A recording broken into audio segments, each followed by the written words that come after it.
اور اس مہینے کے اندر کبھی یہ نہ سوچنا کہ ہم دیں گے تو کم ہوگا. اجر بھی اللہ بڑھا دیتا ہے, ثواب بھی اللہ بڑھا دیتا ہے, اور مال کے اندر برکت بھی اللہ بڑھا دیتا ہے. اس لیے ماہ رمضان المبارک میں قرآن کی تلاوت کا زیادہ سے زیادہ اہتمام کرو, اور ماہ رمضان شریف میں اللہ کے نام پہ روزانہ کچھ دیا کرو, صرف زکوٰۃ ہی پر اکتفا نہ کرو.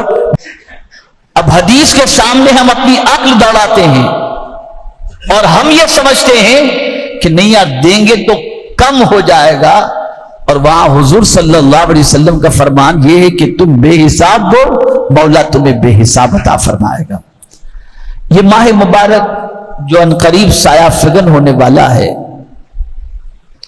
یوں تو رسول گرامی وقار صلی اللہ تعالی علیہ وسلم اعلان نبوت سے پہلے بھی سخی تھے, اعلان نبوت کے بعد بھی سخی تھے, اور آج بھی مصطفیٰ جان رحمت صلی اللہ علیہ وسلم کی سخاوت کے دریا بہ رہے ہیں.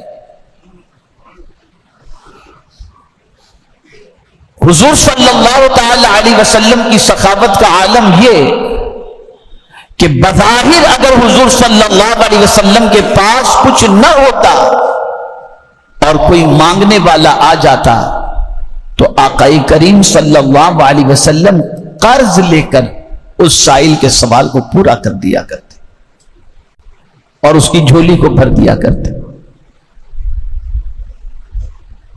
لیکن کبھی سرکار صلی اللہ علیہ وسلم نے کسی سائل کو منع نہیں فرمایا, اور جو چیز بھی حضور صلی اللہ علیہ وسلم سے مانگی آقا کریم صلی اللہ علیہ وسلم نے انہیں عطا فرمایا.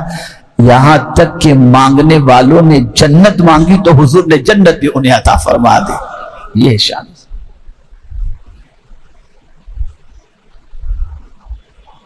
اور سرکار صلی اللہ تعالی علیہ وسلم نے کبھی اپنی فکر نہیں فرمائی, ہمیشہ حضور صلی اللہ علیہ وسلم نے انسانوں کی فکر فرمائی, عوام کی فکر فرمائی, ضرورت مندوں کی فکر فرمائی. آپ دیکھیں کبھی کبھی کچھ چیزیں اپنے کو بہت پسند ہوتی ہیں, اور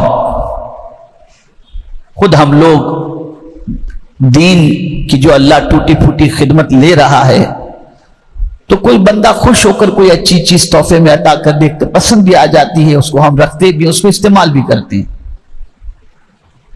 ایسی ایک خاتون نے بڑی محنت سے, بڑے ارمان سے حضور صلی اللہ علیہ وسلم کے لیے ایک چادر تیار کی, اور آقا کریم صلی اللہ علیہ وسلم کو تحفے میں یہ چادر عطا فرمائی. بہت دھاری دار بہترین چادر یمنی اس نے تیار کی. آقا کریم صلی اللہ علیہ وسلم تک وہ چادر پہنچائی گئی. رسول گرامی وقار صلی اللہ علیہ وسلم نے وہ چادر دیکھی, بہت پسند آئی, جی چاہا کہ ابھی پہن لوں. وہ چادر لے کر سرکار صلی اللہ علیہ وسلم اپنے حجرہ مبارک میں تشریف لے گئے, اور جا کر کے سرکار صلی اللہ علیہ وسلم نے وہ چادر پہن لی. اور پہن کر جیسے ہی صحابہ کے مجمع میں آئے, ایک صحابی کی نظر چادر پر پڑی. سرکار صلی اللہ علیہ وسلم سے عرض کرتے, حضور یہ چادر مجھے عطا فرما دیں. آپ سوچئے, یہ چادر مجھے عطا فرمائے. آقا کریم صلی اللہ علیہ وسلم فوراً واپس حجرے میں تشریف لے گئے, اور جا کر کے وہی پرانی چادر پہن لی, اور یہ چادر وہ صحابی کو دینے کے لیے آئی. جب سرکار صلی اللہ علیہ وسلم واپس چادر بدلنے کے لیے تشریف لے گئے تو صحابہ نے آپس میں باتیں شروع کر دی, اور ان کو تھوڑا سا مطلب ان پر ناراض ہوئے کہ ابھی تو حضور صلی اللہ علیہ وسلم نے یہ چادر پہنی ہی تھی اور تم نے مانگ لی. کہا میری بھی ایک تمنا ہے, میرا بھی ایک مقصد ہے. اور پھر سرکار صلی اللہ علیہ وسلم نے جب انہیں چادر عطا فرمائی تو انہوں نے برجستہ عرض کیا کہ میری تمنا ہے کہ میں جب مروں تو یہ چادر میرا کفن بن جائے. تو اس کو مجھے کفن بنانا تھا, اس لیے میں نے حضور صلی اللہ علیہ وسلم سے اس کا سوال کیا. لیکن آقا کریم صلی اللہ تعالی علیہ وسلم نے کبھی بھی مانگنے والوں کو انکار نہیں فرمایا. ہر سائل کو اس کی طلب سے زیادہ اور اس کی طلب سے سوا سرکار صلی اللہ علیہ وسلم نے عطا فرمایا. ایک بدو آیا اور اس نے آ کر میرے آقا صلی اللہ علیہ وسلم سے سوال کیا کہ یہ پہاڑ کے درمیان بکریوں کا جو ریوڑ ہے یہ ساری بکریاں مجھے دے دیجئے۔ آقا کریم صلی اللہ علیہ وسلم نے فرمایا لے جا، دے دیا تجھے۔ آپ سوچو ایک بکری کی بات نہیں، ایک بکری کی بات نہیں، پورا بکریوں کا ریوڑ سرکار نے فرمایا لے جا۔ اس نے بکریاں لی اور فوراً اپنے قبیلے میں اعلان کیا اسلمو اسلمو، لوگوں جلدی سے مسلمان ہو جاؤ، جلدی سے مسلمان ہو جاؤ۔ محمد صلی اللہ علیہ وسلم اتنا عطا کرتے ہیں کہ جھولیوں کو بھر دیا کرتے ہیں۔ میرے سرکار صلی اللہ علیہ وسلم۔ اور ایک آیت کی روشنی میں سمجھا دوں، یہ ہے نفس پر بہت بڑا وار جو میں آیت سمجھانے جا رہا ہوں۔ آسان کام نہیں ہے، لیکن اگر آپ نے اور ہم نے اس پر عمل کر لیا تو پھر کامیابی سے بھی کوئی نہیں روک سکتا۔ یہ میں آیت پیش کر رہا ہوں، اسے ذہن میں محفوظ کر لو۔ قرآن کہتا ہے وَمَن يُوقَ شُحَّ نَفْسِهِ فَأُولَئِكَ هُمُ الْمُفْلِحُونَ، جو نفس کی لالچ سے بچا لیا گیا، یعنی لالچ جو ہوتی ہے نا، یار یہ مل جائے، یہ مل جائے، یہ چلا جائے گا تو کیا ہوگا، وہ جو لالچ لالچ لالچ، تو قرآن کہتا ہے جو لالچ سے بچا لیا گیا بس وہ کامیاب ہو گیا، وہ کامیاب ہو گیا۔ اور پہلے کی قوموں کی ہلاکت کی وجہ بھی حضور صلی اللہ علیہ وسلم فرماتے ہیں کہ ان میں لالچ بہت تھی۔ اور آج ہماری لالچ بھی کن سے؟ انسانوں سے لالچ، یہ اتنا دے دے، وہ اتنا دے دے، اس سے اتنا لے لیں، اس سے اتنا لے لیں، بس لالچ لالچ، اتنا ہو جائے، اتنا ہو جائے، اتنا ہو جائے، کل سے میں شروع کر دوں گا، یہ ختم ہو جائے تو میں نیکی شروع کر دوں گا، یہ کام ہو جائے پھر شروع کر دوں گا، یہ سب لالچ۔ یہی لالچ تباہی ہے، اور لالچ صرف دنیا تباہ نہیں کرتی، آخرت بھی تباہ کرتی ہے۔ اور جتنے بھی لوگ تباہ ہوئے ہیں وہ لالچ کی بنیاد پر، اور جتنے بھی لوگ کامیاب ہوئے ہیں سخاوت کی بنیاد پر۔ اسی لیے حضور صلی اللہ علیہ وسلم کا یہ ارشاد سنیے اور دل و دماغ میں بٹھائیے۔ آقا کریم صلی اللہ علیہ وسلم نے فرمایا السخی حبیب اللہ ولو کان فاجر، سخی اللہ کا دوست ہے اگرچہ گنہگار کیوں نہ ہو، ہے گنہگار لیکن اللہ کے نام پہ لٹانے والا ہے گنہگار لیکن مخلوق خدا کا خیال کرنے والا ہے گنہگار لیکن ضرورت مندوں کی ضرورت کو پوری کرنے والا ہے گنہگار لیکن مصیبت زدوں کی مصیبتوں کو دور کرنے والا ہے۔ تو سرکار صلی اللہ علیہ وسلم فرماتے وہ اللہ کو محبوب ہے، پسند ہے اللہ۔ اب آئیے میں بتاؤں ماہ رمضان میں حضور صلی اللہ علیہ وسلم کتنی سخاوت فرماتے، اللہ اکبر۔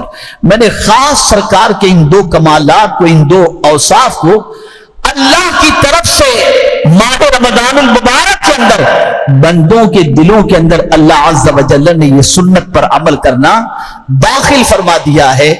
ایک ہے قرآن شریف اور ایک ہے سخاوت۔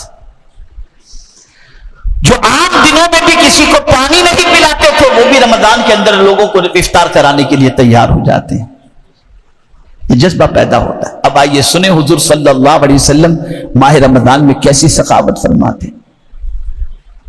صحابہ کرام علیہم الرضوان فرماتے ہیں کہ سرکار صلی اللہ علیہ وسلم رمضان کی راتوں میں جب جبریل امین علیہ الصلاۃ والتسلیم سے قرآن کا دور کرتے تو صبح سرکار صلی اللہ علیہ وسلم کی سخاوت کا عالم یہ ہوتا کہ تیز ہوا سے بھی زیادہ حضور صلی اللہ علیہ وسلم سخاوت فرمایا کرتے تھے۔ یعنی قرآن مقدس سننے کے عوض میں، قرآن مقدس کے پڑھنے کے عوض کے اندر اللہ کے رسول صلی اللہ علیہ وسلم سخاوت فرماتے، اور صحابہ فرماتے رمضان میں حضور صلی اللہ علیہ وسلم کی سخاوت کا عالم یہ ہوتا کہ اتنی سخاوت فرماتے، اتنی سخاوت فرماتے کہ سخاوت کا دریا بہا دیا کرتے۔ یہاں مجھے بتانا یہ مقصود ہے کہ اللہ کے نام پر ماہ رمضان المبارک میں دیا کرو، ضرورت مندوں کو تلاش کر کے دیا کرو، اور سب سے پہلے اپنے قریبی رشتہ داروں کو دیکھو کہ ان میں تو کوئی ضرورت مند نہیں ہے، انہیں دو، مسکین کو دو، فقیروں کو دو، اداروں کو دو، ضرورت مندوں کو دو، اور علماء کو دو، مشائخ کو دو، اور خاص طور پر صاف پیسہ اپنا سادات کرام کو بھی دو، اور اس مہینے کے اندر کبھی یہ نہ سوچنا کہ ہم دیں گے تو کم ہوگا. اجر بھی اللہ بڑھا دیتا ہے, ثواب بھی اللہ بڑھا دیتا ہے, اور مال کے اندر برکت بھی اللہ بڑھا دیتا ہے. اس لیے ماہ رمضان المبارک میں قرآن کی تلاوت کا زیادہ سے زیادہ اہتمام کرو, اور ماہ رمضان شریف میں اللہ کے نام پہ روزانہ کچھ دیا کرو. صرف زکوٰۃ ہی پر اکتفا نہ کرو, بلکہ ماہ رمضان المبارک میں صدقہ و خیرات بھی نکالا کرو. اور یہ بات یاد رکھیں, جو یہ چاہتا ہو کہ اللہ عز و جل بری موت سے بچائے اور خاتمہ بالخیر فرمائے, اسے چاہیے کہ وہ اللہ کے نام پہ صدقہ کیا کرے. یہ صدقہ نافلہ کی بات عرض کر رہا ہوں, اللہ کے نام پہ دیا کرے. کہ حضور صلی اللہ علیہ وسلم نے فرمایا, صدقہ اللہ کے غضب کو ٹھنڈا کر دیتا ہے, اور صدقہ بلاؤں کو ٹال دیا کرتا ہے. تو میرے پیارے آقا صلی اللہ علیہ وسلم, یہ پیارے دیوانوں, ماہ رمضان المبارک میں آپ نماز کی بھی پابندی کریں, تلاوت کی بھی پابندی کریں, اور روزانہ صبح کو سنت رسول صلی اللہ علیہ وسلم سمجھ کر کے آپ چاہے 10 روپیہ ہی صحیح اپنی حلال کمائی سے آپ اللہ کے نام پہ کسی غریب مسکین کو ضرورت مند جو نظر آئے اسے دے دیا کرو, جہاں تک ہو سکے زیادہ سے زیادہ. لیکن دینے کی عادت رکھو. آپ اللہ کے نام پہ دو گے, اللہ اپنے محبوب صلی اللہ علیہ وسلم کے صدقے میں آپ کو نوازے گا. وقت کم ہے, ورنہ اس پر مزید تفصیلی گفتگو ہو سکتی ہے. میں انہی کلمات خیر پر اپنی گفتگو کو ختم کرتے ہوئے 2-3 چیزوں کی تاکید کروں گا. ماہ رمضان المبارک میں کھانے پینے کے اندر تھوڑا سا احتیاط رکھیں.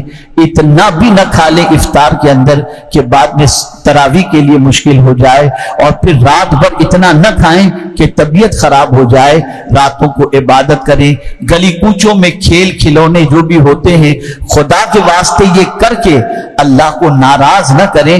اس لیے کہ یہ مہینہ جو عبادت کا آیا, لوگ کھیل کر کے اللہ کو گویا یہ بتا رہے ہوں تو بھلے کہہ رہا ہے کہ عبادت کا مہینہ, لیکن ہم تو اتنے بڑے شیطان ہیں کہ شیطان بھلے تو قید کر دے, لیکن شیطانی کام ہم کریں گے. کیا جواب دیں گے اللہ عز و جل کو اور اس کے رسول صلی اللہ علیہ وسلم کو؟ تو کھیل کھلونے سے بند اپنے آپ کو روکے رکھیں, نماز کی پابندی کریں, لوگوں سے میل ملاپ بھی کم رکھیں, تلاوت زیادہ سے زیادہ کریں, سخاوت کریں, بات چیت بھی لوگوں سے کم کریں, جتنی ضرورت کی ہو اتنی کریں, اس سے زیادہ نہیں. اور مسواک کا استعمال بھی روزے کی حالت میں کرنا حضور کی سنت ہے. گرمی شدید لگے تو گرمی کے موسم کے اندر سردی کی گرمی کی وجہ سے دوپہر کے وقت اپنے سر پر پانی ڈالنا تاکہ تھوڑی سی ٹھنڈک محسوس ہو جائے, یہ بھی حضور صلی اللہ علیہ وسلم کی سنت مبارکہ ہے. سرما لگانا بھی حضور صلی اللہ علیہ وسلم کی سنت مبارکہ ہے. تو آپ سے جو کچھ ہو سکے کریں. میرے پیارے آقا صلی اللہ تعالیٰ علیہ وسلم کے پیارے دیوانوں, امید ہے آپ کو بیان پسند آیا ہوگا. تو ویڈیو کو لائک کریں اور اپنے دوستوں میں رشتہ داروں میں شیئر ضرور کریں تاکہ ان کے عمل میں اضافہ ہو سکے اور ثواب دار حاصل کر سکے. اور اگر آپ نے ابھی تک ہمارے چینل کو سبسکرائب نہیں کیا تو چینل کو سبسکرائب کر لیں اور آل کے بٹن پر کلک کر دیں, اور ہمیں کمنٹ کر کے ضرور بتائیں آپ کی ویڈیو کیسا لگا. تو ملتے ہیں اگلی ویڈیو میں. السلام علیکم ورحمۃ اللہ وبرکاتہ.